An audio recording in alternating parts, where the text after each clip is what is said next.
Thank you for the music, Jamie. Really energizing for me in my gay morning. I woke up maybe 30 minutes ago. Welcome. Welcome to the launch of the Transmasculine Health Justice LA Project, a web report and framework for action. My name is Sydney Brown. I'm a member of the advisory board. I'm also a graduate student at Claremont Graduate University. And I'm so thankful to be here with you all and to share this wonderful work and present this work with my beautiful co-host, Gia. Hi there. Our work is purposeful to save human life and defend our right to exist. My name is Gia Ryan Olias Miramontes. I use they, them, their pronouns and she, her pronouns. My background is in data, reentry programming, and advocacy. And my role is also on the advisory team for the survey project. Thank you for having me. We are your hosts today. Many thanks to Jace Bounce for the music today. Jace is a TV and video game composer who specializes in melodic, electronic, and upbeat dance music. Check him out at jacebounce.com. So as a note, at this press conference, it will be recorded. And so it'll be shared with everybody who's registered today, along with all of our social media platforms. And we've already started doing this, but for folks who just came into the space, we invite you to share in the chat box your name, your pronouns, and answer the question, what is a musical artist who brings you healing? I also want to give thanks to our GJ LA Tech team moderating the chat and the background. Yes, thank you to Rashida. They use they, them pronouns and is a Black queer trans femme artist currently residing in Tongvaland. And Janie, who uses she, her pronouns, is a queer activist, researcher, writer, and advocate for transformative justice. If you are a member of the press, please share your affiliation, and we will be holding all questions until after our speakers and web presentation. And so to tell you all a little bit about our agenda today, as people introduce themselves in the chat, we want to share the exciting presentation we have for you today. Yes, we'll start by leading with a land acknowledgement and then move into a grounding exercise called Love Lineage. We'll then learn about the project and the organization leading this work of GJLA and hear top findings and a framework for change from members of Transmasculine Health Advisory Board. We'll also take a quick sneak peek at the web report layout and then open it up for Q&A. We'll end with artists, resources, and of course, music. Are there any questions that folks have for us before we begin our time together or about the flow?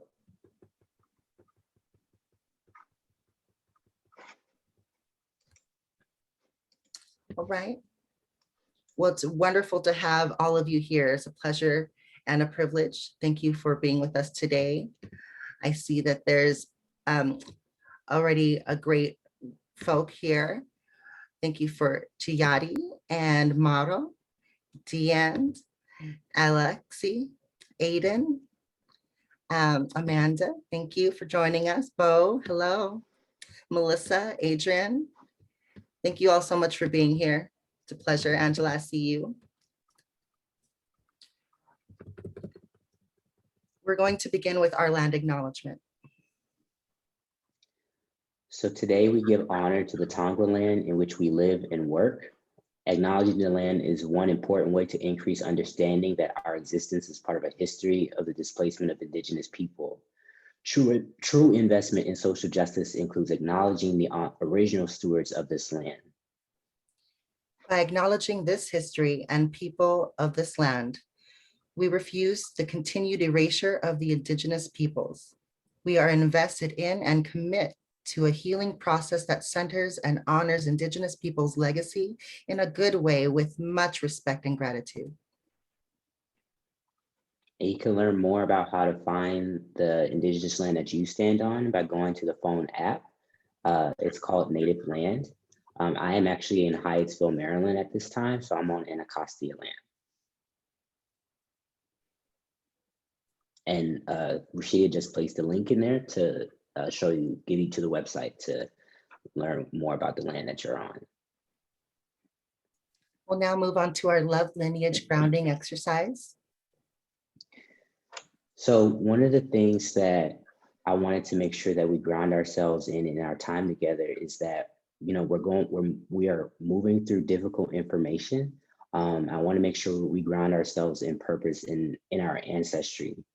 So I want folks to take some time and take a few good, juicy, deep breaths right down into your core.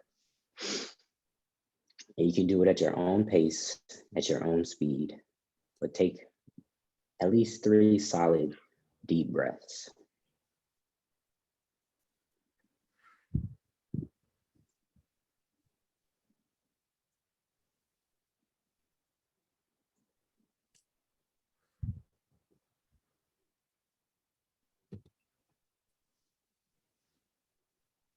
And as you wrap up that last cycle of breath, I want you to picture one person on your left, a person that you know who loves you and you love them. This could be someone in your family. This could be someone in your chosen family. This could be someone who is already deceased. But choose the person whose love you can really feel in this moment. And once you've chosen that person, I want you to think of a person to your right who loves you just as much, maybe in a different way than the person who's on your left. And really sink deep into your skin and into that love.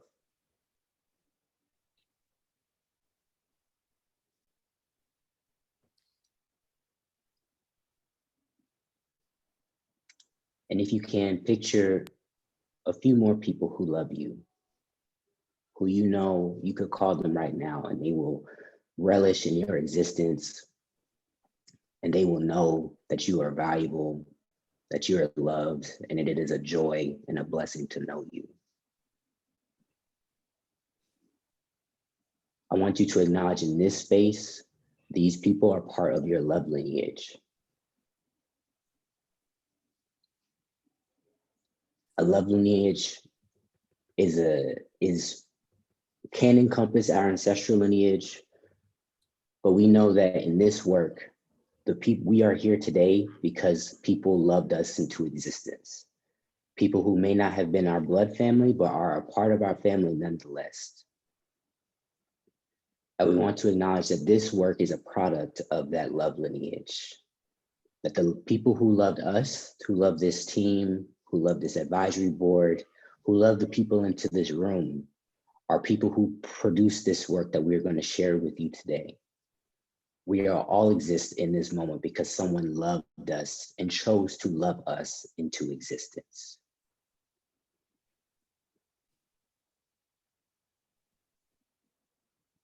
So as you hold that, take another deep breath.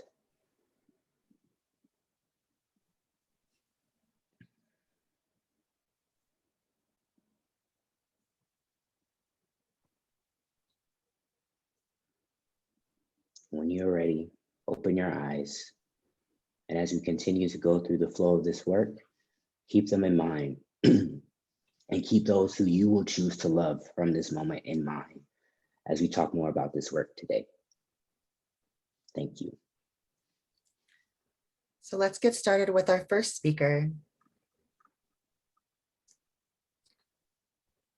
Our first speaker is Isaac.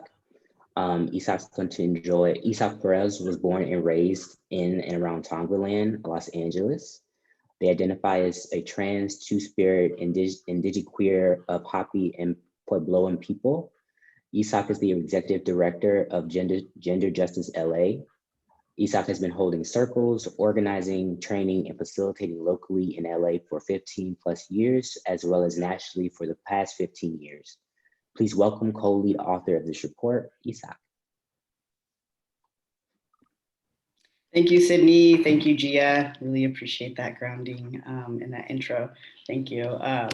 Yeah, welcome everyone. So this is a historical day. It's a moment that the team is super proud to be able to release our Transmasculine Health Justice LA web report and framework for action.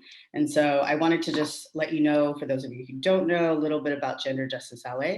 So we are a grassroots organization that is building the power of the transgender and gender nonconforming community in Los Angeles, also known as Tongvaland. In order to make concrete changes for racial, gender, and economic justice, also develop community responses to violence, and heal from present and historical trauma.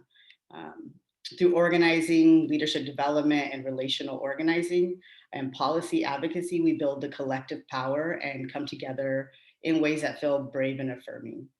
Gender Justice LA is by and for gender nonconforming, non-binary, gender expansive, two-spirit, Black, Indigenous, trans people of color, BIPOC.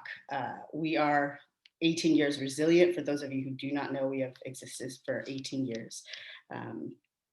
And so you can see in the chat a little bit more about our mission. The project, I'm gonna go into that, is so Transmasculine Health Justice Los Angeles, also known as TMHJ LA, calls attention to the serious health inequalities impacting transmasculine people. The report is really a culmination of years of trans-led research and organizing. It's an initiative convened by Gender Justice LA, and it's based on the principles of healing justice and collective care. We analyze findings from the community-generated transmasculine sexual health and reproductive justice survey that engaged 310 participants in the Los Angeles County in 2017. And this survey, as we know, it is the single largest effort to understand and respond to inequalities facing transmasculine people to date.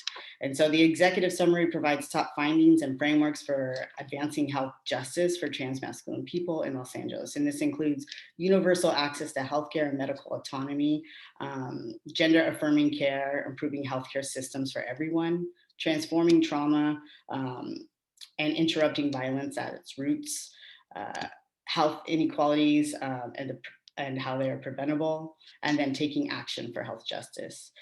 This work would not be possible without the labor and the work of our ancestors, specifically Black, Brown, Indigenous women and femmes who have paved the path for our work to exist in this moment and within the broader movement of trans liberation. And so we wanted to let folks know we do have, we will share it at the end as well, but we have we invite relationships, partners to connect with us. We have a donation link that we will also plug in the chat as well if you want to support this ongoing work. Thank you. Thank you, Isak. Our hope is that you adopt this data to care for transmasculine people who are in your family or who you are here in the space for. And we would love also for you all to share any of your thoughts or feelings that you have with us regarding the information that we're sharing with you today. This is a novel piece of research. So like, I know for me, a lot of feelings come up just seeing the data. So we would love to hear the feelings that are coming up for you right now as well.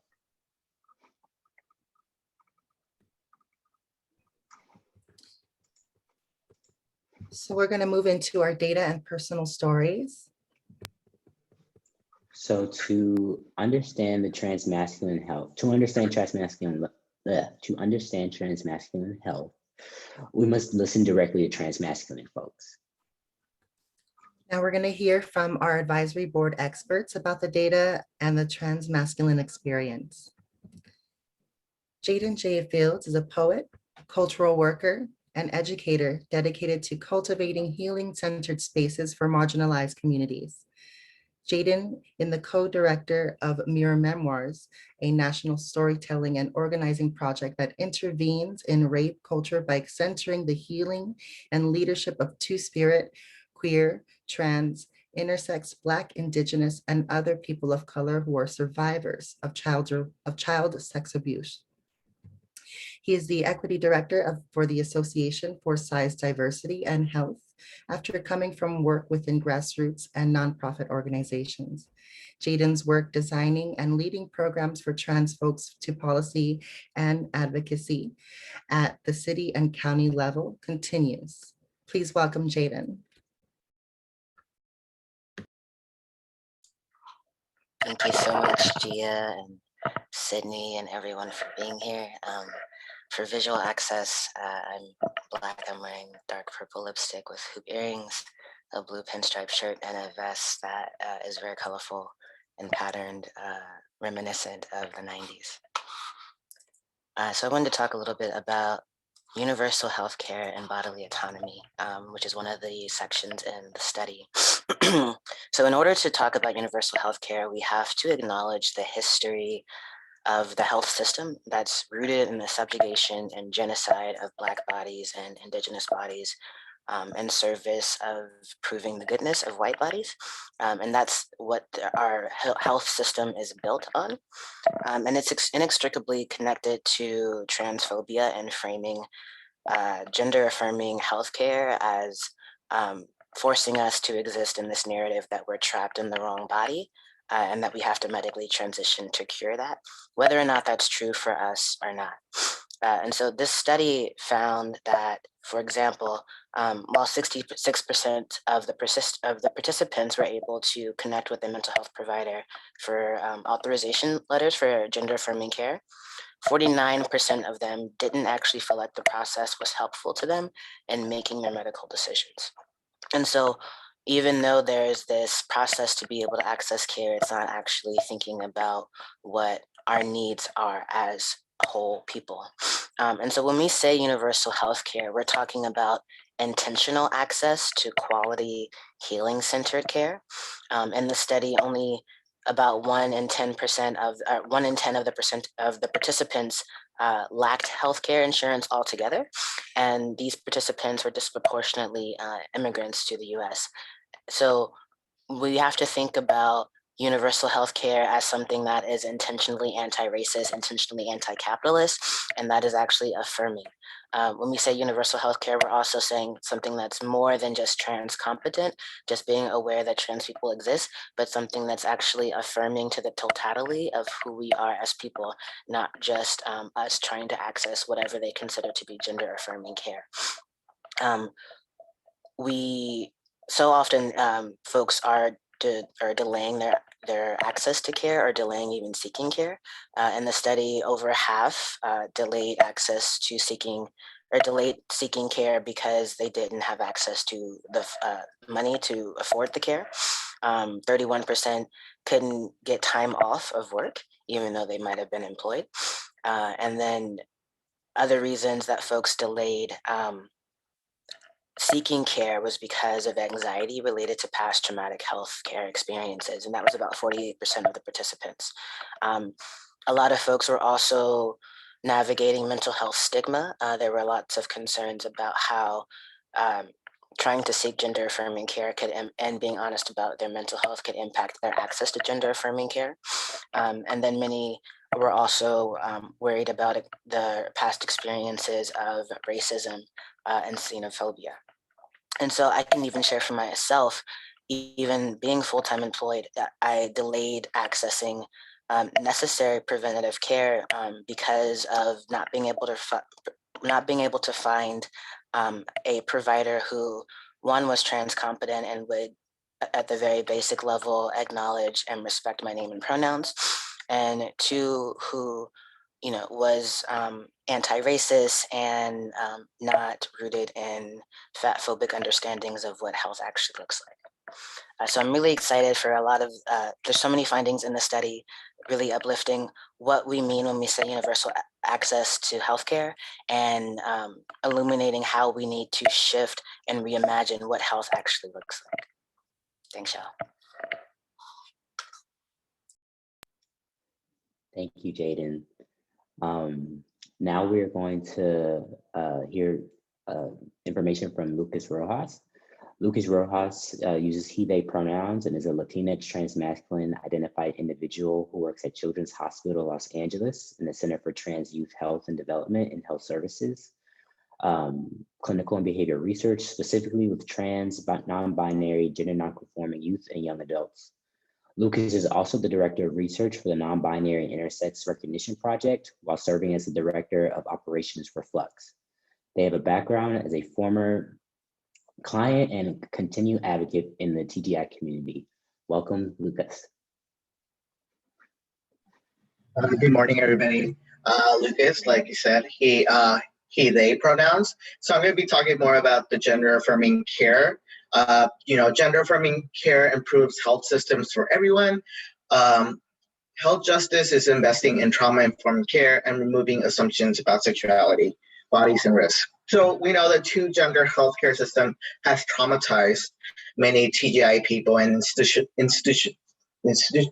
institutionalized inequalities in research, policy practice, and life expectancies. So health justice is not just a matter of changing terminology in healthcare, but about addressing the problems going on in the healthcare system, that contributes to health and reproductive inequalities, especially with transmasculine folks, and especially transmasculine Black indigenous people of color. Providing gender affirming healthcare requires radically transforming our healthcare systems by reorganizing the ways that services are designed and delivered.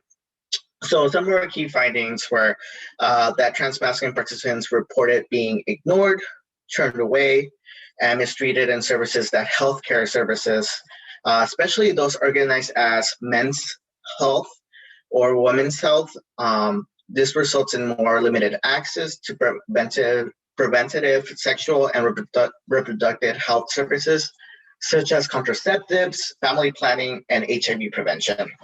So some of the key findings our survey found was that nearly 1 in 3 transmasculine survey participants in Los Angeles said that their last pelvic exam was very uncomfortable.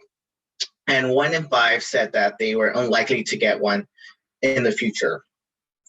So we see often that what we call pap smears that are meant to, screen for cervical cancer are very uncomfortable because oftentimes doctors don't provide the option of doing them themselves. Often the doctor's like, hey, lay down, let me do it. Where in fact it should be an option for us to do it ourselves. Other key findings that were found is misgendering in healthcare settings is common. About 80% of transmasculine participants were referred to by the wrong pronouns by a provider in the past 3 years. This is often common, especially when someone hasn't legally changed their name and gender. It's often presented as a problem, especially navigating new healthcare providers. Gender healthcare. So another finding that they found was 2 gender healthcare services create barriers to accessing contraceptives. About 1 in 5 participants had used emergency birth control in their lifetimes, compared to about 1 in 9 women who search for contraceptives nationally. And about 6% of all participants had used emergency contraception in the past year. So this is something actually I experienced personally when trying to access IUD with a medical provider, especially when I was, as I am on testosterone, when I tried accessing IUD implant, I was told by the medical provider that I didn't need it because I was on testosterone, which is a very common misconception in the medical field. Even when you're on testosterone, you could get pregnant. And this is some of the cases that people experience. But it's something that was shocking, of course, because it is a medical provider that you think has experience, with these type of things, but you still have people that have those common misconceptions. And then we also have the majority of participants that took the survey identified as queer, 70% actually, and most had sexual partners of various genders in their lifetime. Recent efforts to focus on HIV prevention services on trans men who have sex with men is insufficient and unnecessary, reinforces binary assumptions about gender and health risk. The majority of survey participants said that they had at least one sexual partner that was transgender, non-binary, gender non-conforming, or two-spirit. So this is very common where oftentimes people looking for PrEP, especially trans-masculine folks that are looking for PrEP, get denied PrEP because of the assumptions that they're having sex, certain types of sex and certain types of sex with people where the right questions aren't being asked. I know for myself, I am currently on PrEP, and it took a while in order for me to get on PrEP because doctors kept refusing PrEP to prescribe PrEP to me because the assumptions that I was having straight sex because I was partnering up with women when in fact I was partnering up with trans women. Another finding that was found is that more BIPOC, Black, Indigenous, people of color participants indicated an interest in future fertility treatments. 15% in fact, compared to the white participants, which is 7%. Socioeconomic and healthcare inequalities create barriers to, parenting. Only 30% of participants had ever given birth. So oftentimes we don't talk about family planning, especially as trans folks are, as we get older, especially trans masculine folks. Some people are interested in birthing, and there's not a lot of research going on that, and there's not a lot of things that are often talked about.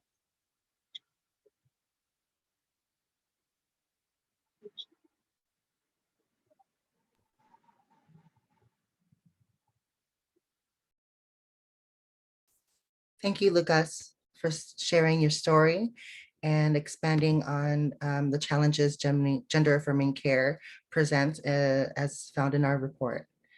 Our next advisory board expert is William Posadas. William is a caregiver and advocate for equitable and culturally responsive healthcare, research justice, and for the role of art and culture in wellness. They have experience with collaborative and community-driven research working to address health justice as well as equity in the art and culture field. They center the value of community building and interconnectedness in their work. William is a former member of the Trans Right to Health Committee at St. John's and lives in an intergenerational household in South Central Los Angeles where they grew up. Please welcome William. Thank you so much, Gia. Transforming trauma requires interrupting violence and addressing its root causes. Health justice is preventing and responding to the alarming rates of invisible violence experienced by TGI people by targeting its root causes while resisting systems of state control and policing. A data set that I'd like to highlight is that transmasculine participants reported high rates of early childhood victimization. 1 in 2 survey participants experienced abuse or violence by a primary caretaker before the age of 18. That's 53% of the survey respondents. And about 5% of survey participants had been in foster care, a figure much greater than the estimated 1% of children in LA County in foster care today. I'd like to share my own personal story. I was in state foster care in a group home specifically when I was a teenager. I had become incredibly lonely, anxious, and depressed, and was really unable to trust adults and rely on them for guidance or support, especially around my, as I was exploring and trying to understand myself and my gender. I desperately wanted to connect with someone like me, and eventually I did in the group home. I met several trans kids while in state care, and together we helped make sense of our experiences and identities. However, unfortunately, the adults in charge of our care in that setting were often very dismissive, belittling, ridiculing, and physically violent. We were definitely made to feel that what we were experiencing, that who we were was not a real thing, that there was something wrong with us, that we were not wanted. And were again forced to contend with many of the same struggles we were often faced with at home, with our families and communities, sometimes much worse, because now we were engaged with this larger dysfunctional system. Moving forward, we must recognize and support the youth that are already in state care systems who are not receiving adequate support and access to gender health care and may be experiencing harm. We must think of providing guidance and support to the whole family, particularly families of color, and to all adults who work with youth. We need to act preventatively and provide resources and education to families, schools, and communities so that they can support their children, so that both children and their families are not stigmatized, isolated, and made vulnerable to abuse. Thank you.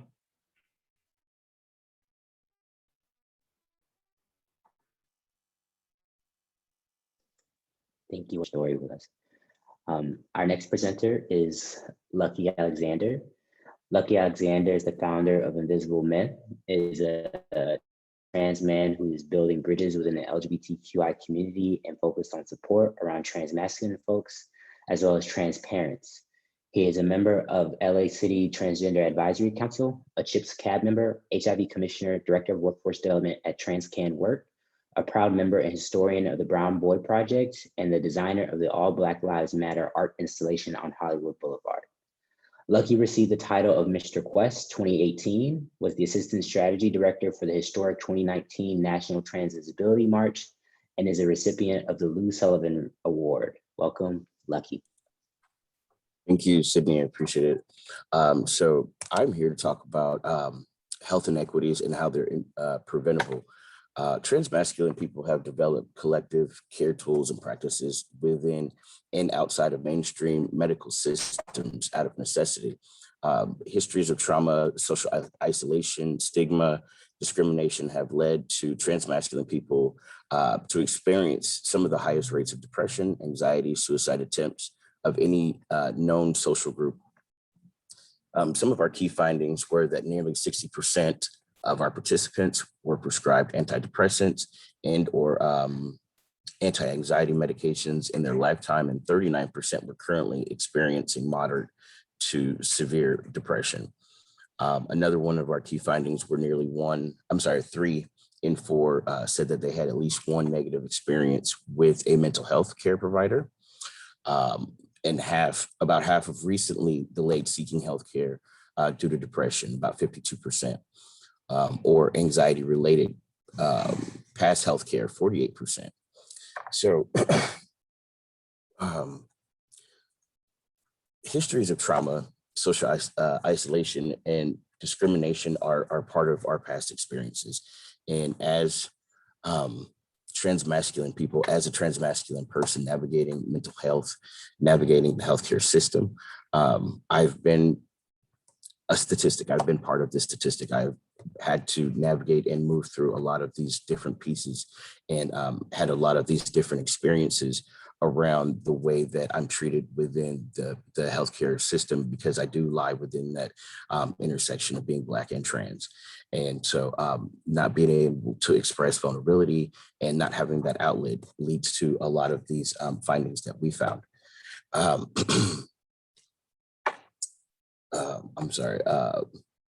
Health inequities are preventable.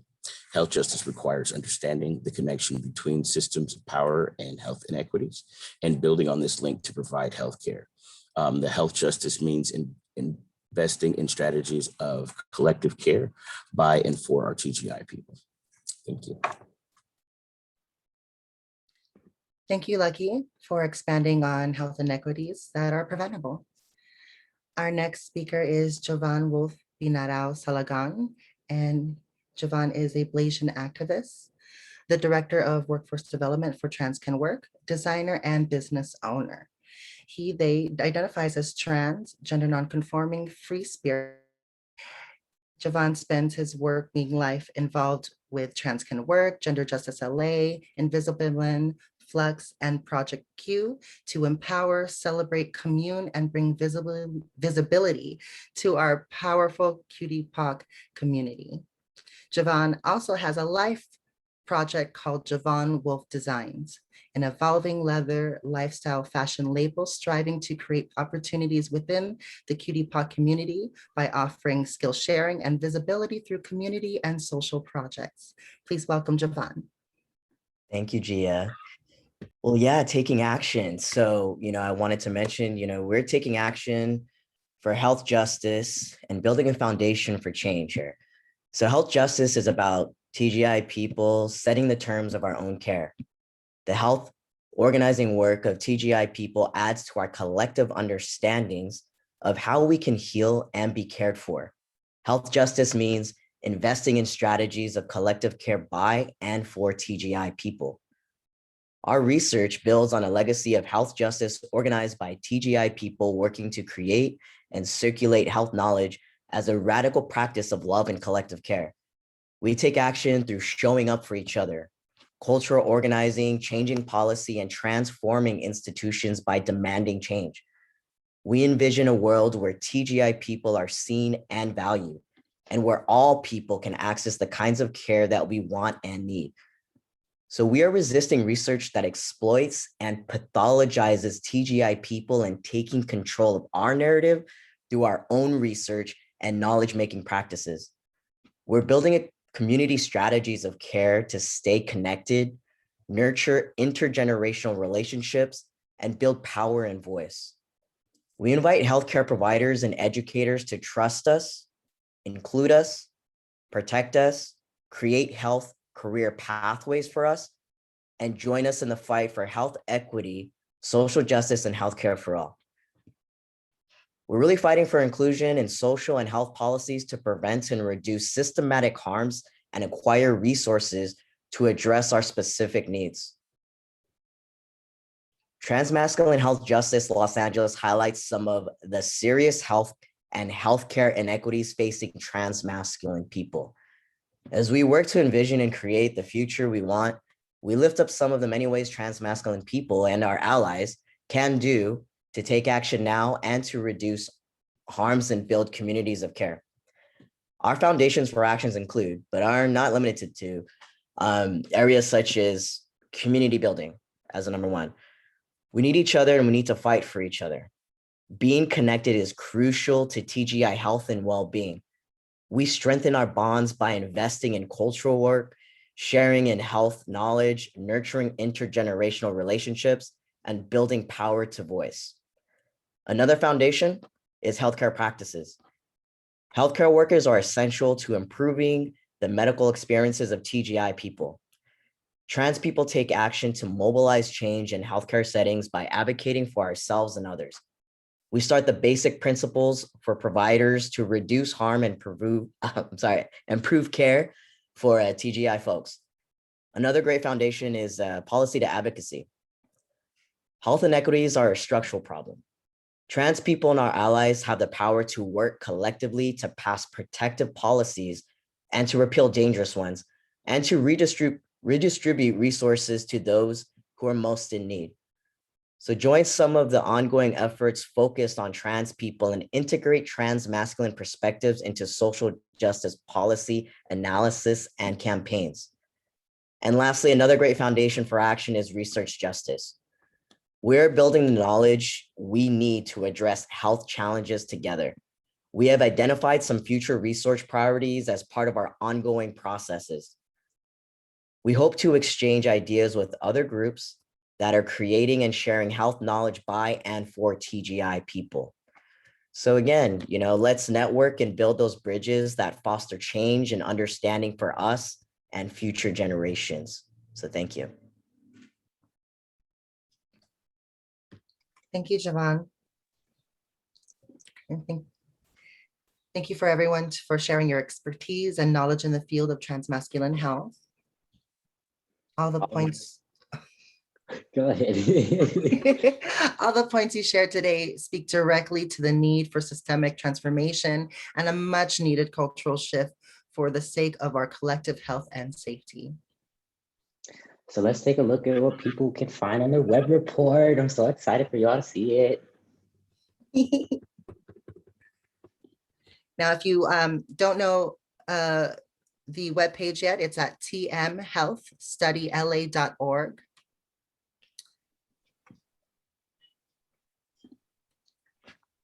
And we're going to be looking at our summary report page.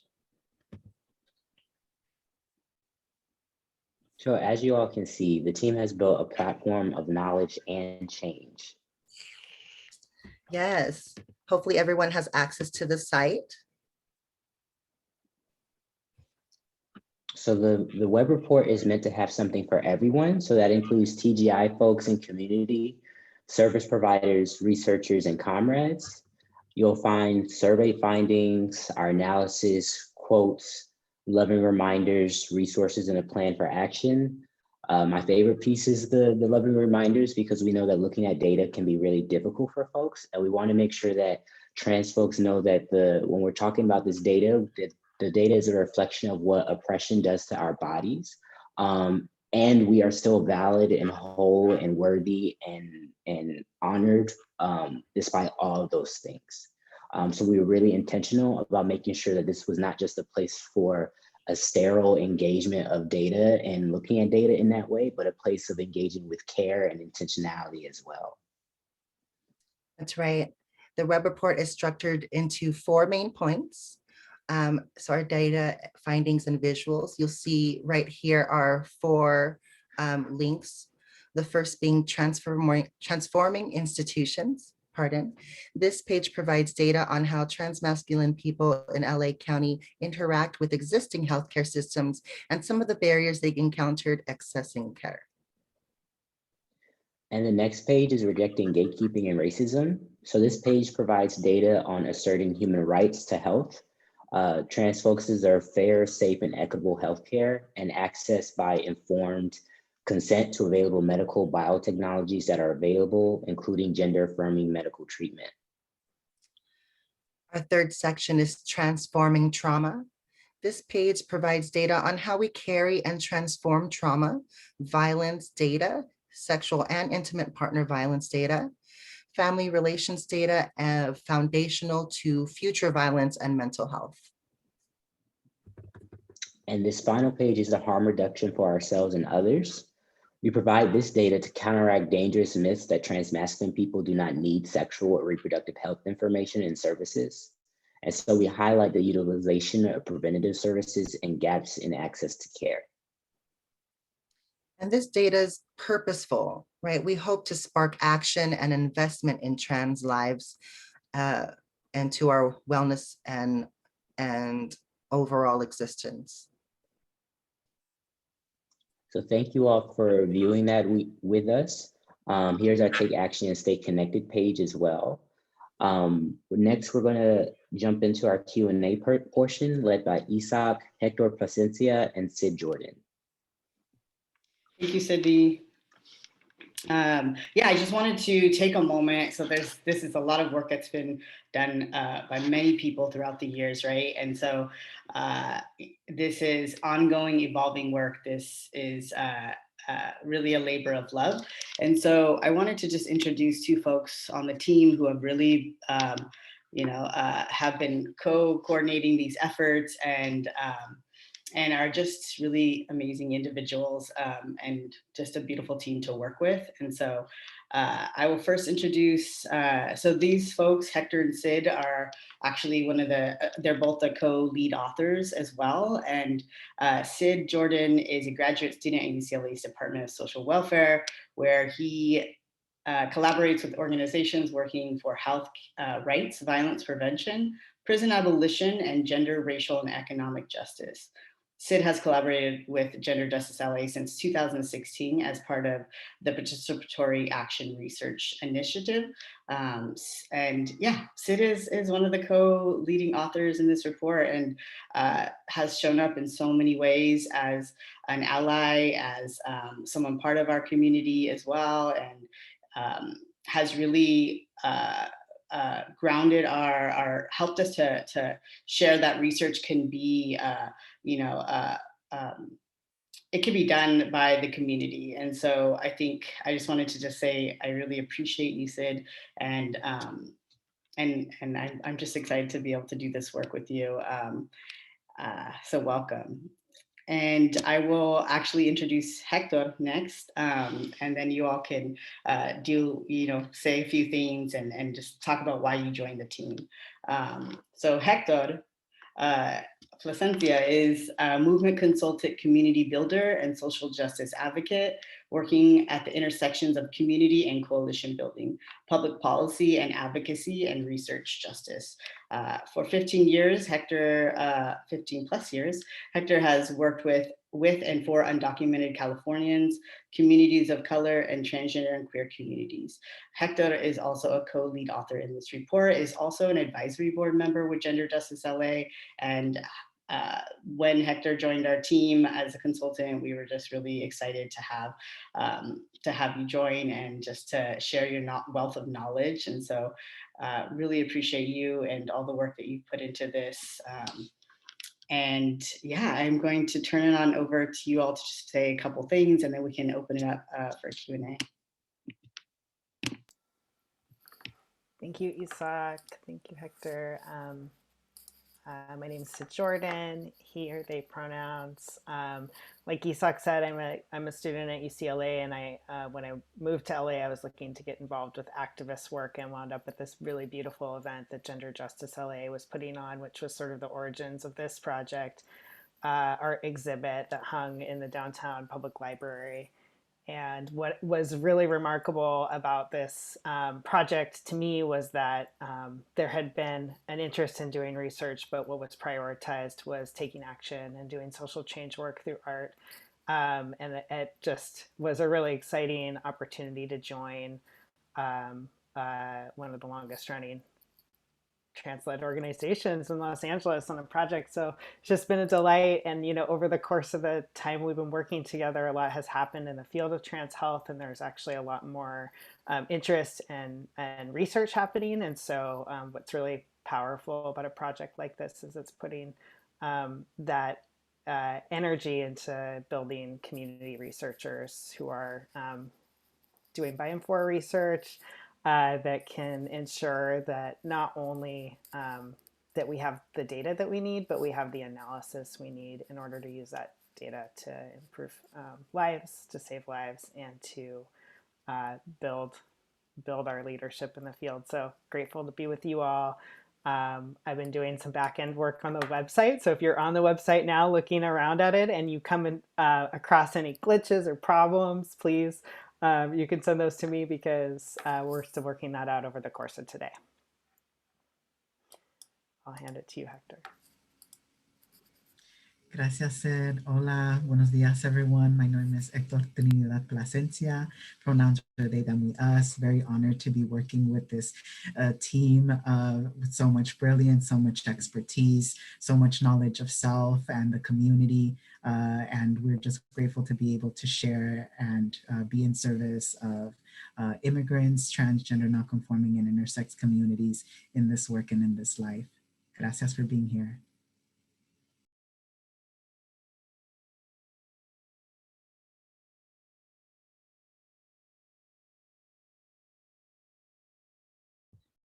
Great. So we just wanted to see if there's any, questions that folks had in the chat, or, we have some more pieces that we're going to go through. But if there's anything that comes up and you want to ask specifically to any of us, feel free to do that.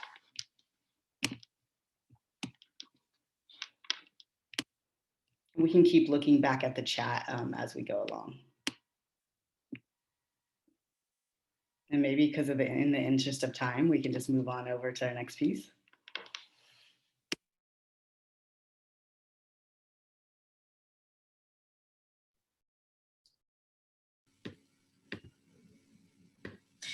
Gracias. So if you do have any questions, please do pop them in the chat. If not, we are available after this press conference as well. So if we can share slides, please. We want to be able to finish with sharing with you some artivism. Artivism is art and activism. We are purposeful in shifting culture and conversations in this work. As you see here, these portraits that you've seen for the report, they are actually developed by the visual artist Romy Torrico. Romy Torrico, pronouns are they, them, and they are with Nomada Graphics and Multimedia. The photographs themselves were taken by Paulo Riveros, who is a visual artist. So Paolo captured the pictures and Romy turned them into artwork. As you see here, Transforming Institutions really speaks to how we need these spaces to be healing, how we need these spaces to be transformative, and we need them to look different. And we have many ideas about what that different looks like. Rejecting gatekeeping and racism is really shedding light on the need to transform our binary thinking about gender and services. You'll see here this visual burning of the sex, only male and female, this binary perspective, really moving away from that to be holistic. Next slide, please.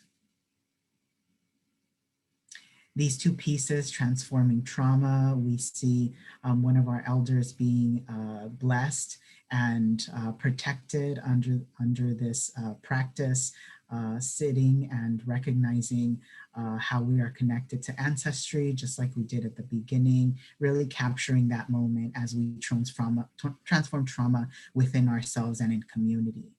Our last portrait is harm reduction for ourselves and others, where we are sitting in community in a circle of transmasculine beings, bouncing off of each other's joy as we heal ourselves collectively.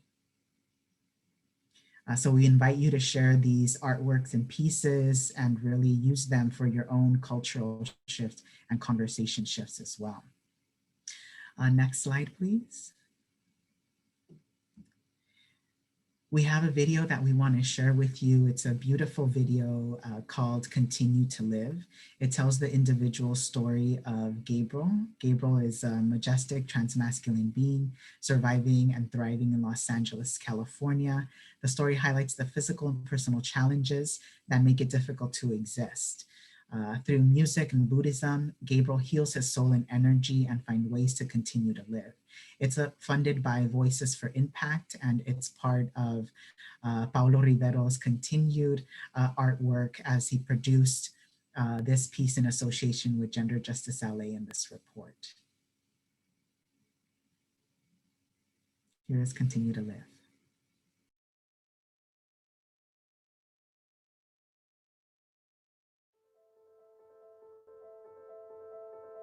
It's a daily battle to believe in my own worth. This world has ideas about who I'm supposed to be and what I'm supposed to look like.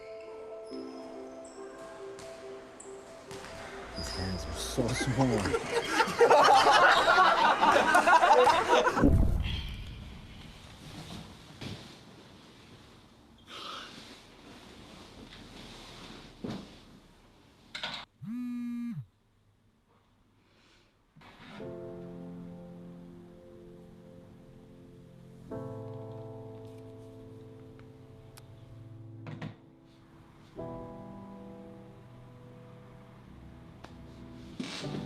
My vulnerability moves me into confidence and strength. I'm ever shifting and meant to change.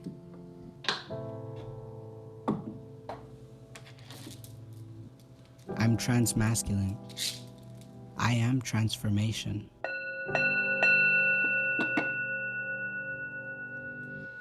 Nam yo ho renge yo, nam yo ho renge yo, nam yo. I no longer resent my masculinity.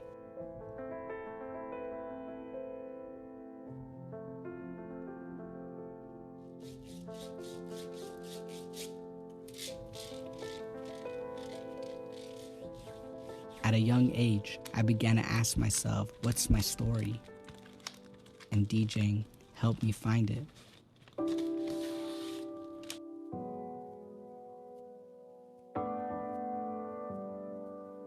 Working with youth brings me joy. It gives me an opportunity to be both nurturing and strong, to be courageous, vulnerable, and confident at the same time. I always remind them, think about who you are and where you want to go. Practice loving yourself and doing things you're passionate about. Discover yourself and find your story. My inner work led me to believe in my worth. I feel fortunate that I'm in a better place now. We all have something to contribute and give to this world. We have the right to live it to the fullest.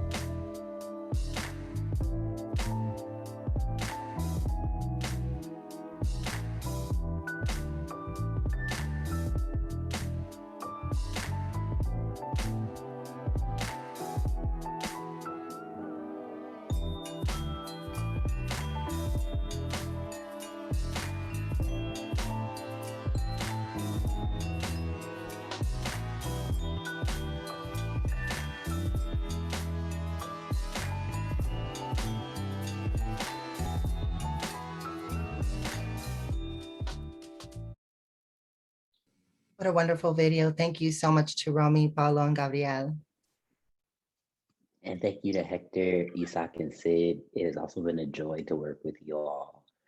This project has been emboldening and really grounding and deepening into a sense of self for everyone who's been a part of it. Yes, so unless there are some questions we could answer for folks, we are headed to our closing parts of this agenda. Thank you so much for staying with us. We begin with some resources that GGLA has curated. Jeannie, if you could please put on those slides. We do have a COVID resource guide. And actually on the TM Health Study page, you'll find a list of resources as well.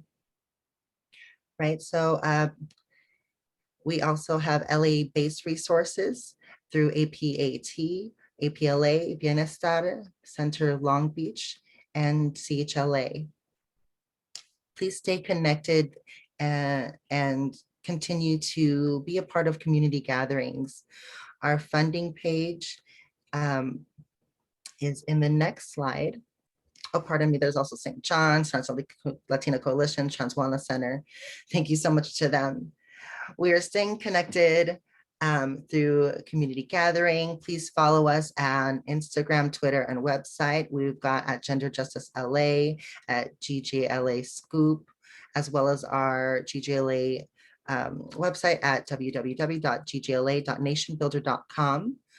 Our community gathering is this Saturday, April 10th from 1 to 3 p.m. Pacific Standard Time.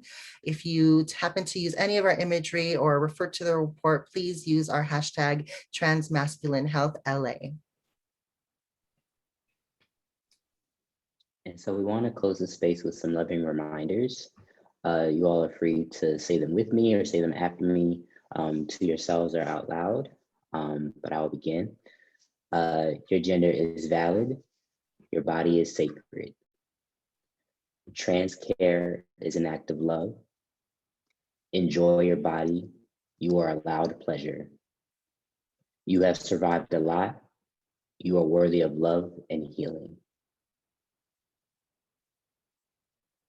And so the slides will also be available and it will be sent in an email in addition to this recording. We thank you so much for joining us. Yeah, this is really dope. I'm so excited I got to share this with you all. Please unmute, say goodbye, say some thoughts if you have any. We really appreciate you for staying with us for this long. We'd like to have a special thank you to our sponsors and funders, particularly the City of LA AIDS Coordinator's Office.